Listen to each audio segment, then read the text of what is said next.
What is up, YouTube? It's Khafre back with another video, and today we are going to be reading Monster. I'm going to basically force myself. I don't hope it's not forced. Hopefully, I'm actually enjoying the series. I don't have to force myself to read the whole series, but I'm going to read this series from the Perfect Editions from Volume 1 all the way up until 12, I believe it is. So yeah, basically the reason that I'm reading this series is because I've seen videos where it's like Johan is like, which is the main antagonist, is like supposed to be a peak antagonist. So I'm really interested to see how the story goes about doing that. I've also heard the same about 20th Century Boys. So if I read the series, I might end up reading 20th Century Boys regardless because I already bought it and I already have all the. For some reason, I'm reading Monster first. I don't know why. Yeah, 20th Century Boys. I might end up doing that next if I do enjoy reading this. Hopefully, I do enjoy reading this. As I said, I'm not looking forward to like just hating the series. Hopefully, that does not happen. But yeah, doctor who saves a child. However, that child is actually a serial killer. He was a serial killer already before the doctor. He came across the doctor, but the child is actually a serial killer. The doctor obviously does not know that before he saved the child. I'm not sure if he would have still saved him, but the chances are actually, this guy, he probably would have still saved him. But yeah, the doctor at this point feels obligated to go after the child he saved, who is now at this point a grown up, and to maybe kill the child. It seems like at the end of the first volume, he's planning on actually trying to kill him. We'll see what happens as far as that goes. But yeah, let's go ahead and get into the characters. Yeah, starting off, we got Timma. This guy, as I said, which is why I say like he might have still saved him. Which probably, as I said, knowing this guy, he probably would have. He's practically a saint, especially compared to the people around him. The people around him are like kind of like they're kind of iffy. They're like they have really strong motivations towards like doing evil things. Not necessarily like evil as in like Johan type evil, but like into doing like not morally correct things in the story. This guy's practically a saint. Not really much to say about him at this point. I will have more to say about him as far as like talking about like the themes of this first volume. But as right now, not gonna say about him. Next up we got Lunge. This guy isn't really a human. He's like literally a computer. He like types stuff into his brain. If you like, I'm gonna put like screenshots like the panels on like screen and stuff like that. He literally types stuff into his brain. He's kind of OP. His whole thing is like being a genius detective. He's literally able to type, as I said, anything to his brain. Hopefully his character is expanded upon in the future because right now he just seems kind of broken. Hopefully, like I say, he's expanded on in the future. Moving on, we have Johan, who at the beginning, as I said, is like the peak antagonist that we were talking about. He's basically evil. There's not really much to him right now. I'm hoping that as the story progresses, he gets a good backstory, which explains why he killed his foster parents. Because if you do not know, the story is actually, this is like going to be a spoiler thing, and I'm reviewing the whole thing. But if you do not know, Johan, he kills his foster parents every single time he has foster parents, and then he like just leaves like. And like I'm assuming he gets like new foster parents because like those foster parents died. I don't know, like were you a part of that? I don't know. We'll just keep on giving you new foster parents, stuff like that. I guess we'll see how that works in the future. But I do know he kills his foster parents every single time he has them. He also has a fascination with terror at a young age. I'm assuming that as we get his backstory, because this is like going to be a pretty long while. I'm not sure. I'm pretty sure Dr. Tim is not about to find him in like volume 2 and kill him. But as we get his backstory, I'm sure that hopefully that's explained into why Johan is the way he is. He's also like extremely smart from a young age as well.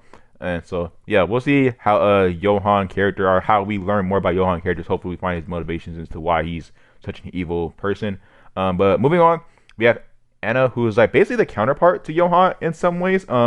She's basically grown up in the same situation from what it seems at this point as Johan, because at the point where Johan was a serial killer and where he comes across Dr. Timlin, he's already killed multiple people at this point, it seems. So at that point, we'll see what happens. So like we'll see how they grown up in like different situations, but it seems like she's supposed to be like the counterpart to Johan. We'll see what happens, as I said, in the future volume. But as of right now, she's not really that interesting. Like her parents died, her foster parents just died because Johan be out here killing foster parents because he's just a weirdo. But yeah, we'll see what happens in the future with that. Mauer, my boy Mauer, probably the last character I actually have written down. The other characters are just to describe things, but Mauer, my boy Mauer, rest in peace. Is actually like the most likable character throughout this whole volume. He's basically a hardworking guy who works for. He's a journalist who cares a lot about his job. To that point, that job actually caused him to lose his wife. Not literally like they passed away, but like because he worked so much, his wife and his daughter left him. So now he just works and he just goes at the office. He doesn't actually leave his job. That's why I say he cares a lot about his job.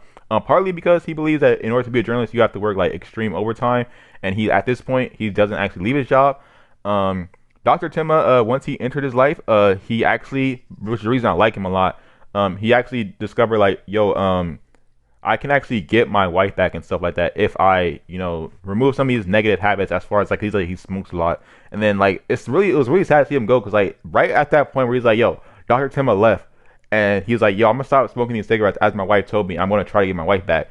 Right when he left, he came back, Mauer just dead. So rest in peace. Too bad that he had to go before he was actually able to get his wife back. But yeah, that is basically Mauer. He feeds into the theme of, or the first thing I'm going to actually go over because this kind of fits into where Eva fits in. But Mauer also fits into the theme of finding love in other humans and the value of how that can help your happiness as far as things like that go. As I said, Mauer he went through his whole life. He's like a hardworking individual, and like he found like throughout like him living and like throughout the realization of like his wife leaving him throughout the time. I guess he had like time to sit with that and stuff like that.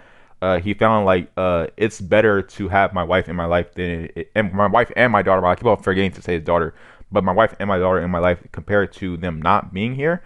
Eva is kind of similar in the way that Mauer is as far as going about love. She basically throughout the first volume tries to find love and happiness in the wrong ways as the story shows, and the way that she just goes about after people for status and for money, and she believes that will actually in turn make her happier. But in doing that, she doesn't find anybody throughout the like it's been like 9 years.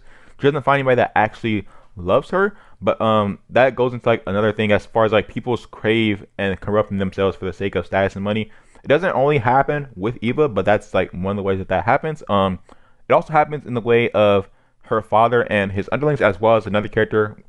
In the way of her father and his underlings, basically their goal is to they only care about the status of the hospital and basically how that in turn will benefit them, even if it means making morally incorrect choices.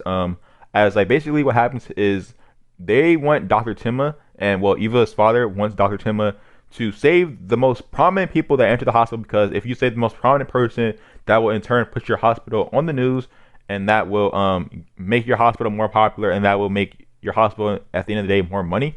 They do this in a way where like if somebody comes into the hospital later and Dr. Timma is already working on a patient, then Dr. Timma, they're asking Dr. Timma to move off of that patient and go to someone else, because as is mentioned in the story, that they say some lives are worth more than others. Dr. Timma does not agree with this idea, as we'll go into a little bit later as far as like the last theme of this volume, and I feel like my favorite part of the volume so far. But yeah, they do things that are just like morally incorrect for the sake of boosting their overall status of the hospital as far as money, and like that will they believe that will help them with their overall happiness. But yeah, moving on to the last character, Becker. He's really like kind of a minor character. He doesn't really add that much to this. He basically just believes that if he increases his status, that he will in turn just get more women. He says this multiple times. He's like kind of Dr. Timma's like best friend at the hospital. He talks to him the most, it seems. Obviously it's like Dr. Timma doesn't really say he gets along with him. He just tolerates him. I don't know. He doesn't really seem to have a reaction to the things he says and things he does inherently. It's like he gets along more like the nurses, to be honest, but he seems like the doctor that he talks to the most. Alright, so moving on to the last and probably my favorite theme of this entire volume. It's basically about how in life and in manga it's generally shown that if you like do the actual right thing the whole entire time, that is going to lead you to the outcome. However, in this story, separate Dr. Timma, how he unknowingly saves a serial killer, it doesn't really like that's not always like how doing the right thing really goes into like the right thing. But even though he chooses to take the path of like that's at that point that was the morally right thing to do, and even like let's say like Johan wasn't a serial killer, he saved a child that got there first, and because he did that, he lost his ability to go on the path that he was rightfully meant for. So Dr. Timma before this, he was after he saved Johan, he was projected to be on a path that was steering off from like where he was actually like destined to be, because he's actually like a really good doctor, and he instead put on a path where he's not actually growing in the as far as like being a doctor, because he chose to do the morally correct thing, which sometimes like doing the right thing, as I said, like doesn't always lead to the best outcome. If at the end of the day it technically did, because all those people got killed, but likely like if Johan wasn't a serial killer, like Dr. Timma would literally be in the same exact position where he just like the same position in this whole facility, where he's like not actually growing his career as like he's like properly meant to do, and become like the best surgeon as he is at towards the end of the novel, or towards the end of the volume. And what makes this my favorite part, because it also shows the other outcome of how doing the right thing actually has a positive impact on people, where it shows how, in the way that he's doing the right thing, he actually made a child happy by going out his way to lift his spirits.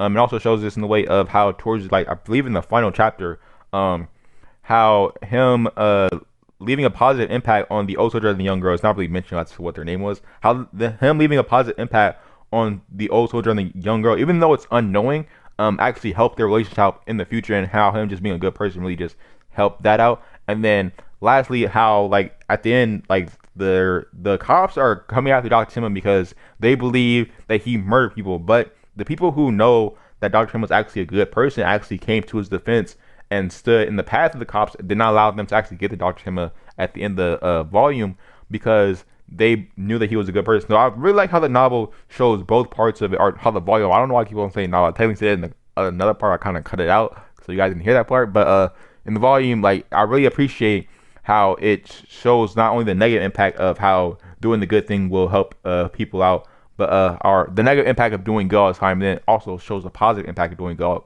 the time. So it shows like a more realistic view of how things work, which is part of the reason why I like what's the name, my boy Mauer, because he shows a more realistic version of a human compared to everybody who's like kind of just like, I'm not really like sure about anybody in the story as of right now. But so far, I would say I don't really know what to expect from volume two. The story is 9 volumes, so as I said, I don't think it's gonna take Dr. Tima to 1 volume to catch up to Johan. I'm not completely sure what is going to happen in volume two. Well, I guess we'll see. I'm gonna read the next volume probably right now, because I actually do have time to do that. But yeah, but at this point, I am intrigued to see how the story goes. Based on the first volume, since it's just an introduction, I would say it's an 8.5 out of 10. I'm probably gonna upgrade or updates, not upgrade, update the score as the we move throughout the volumes. But yeah, let's go ahead and move on to volume two.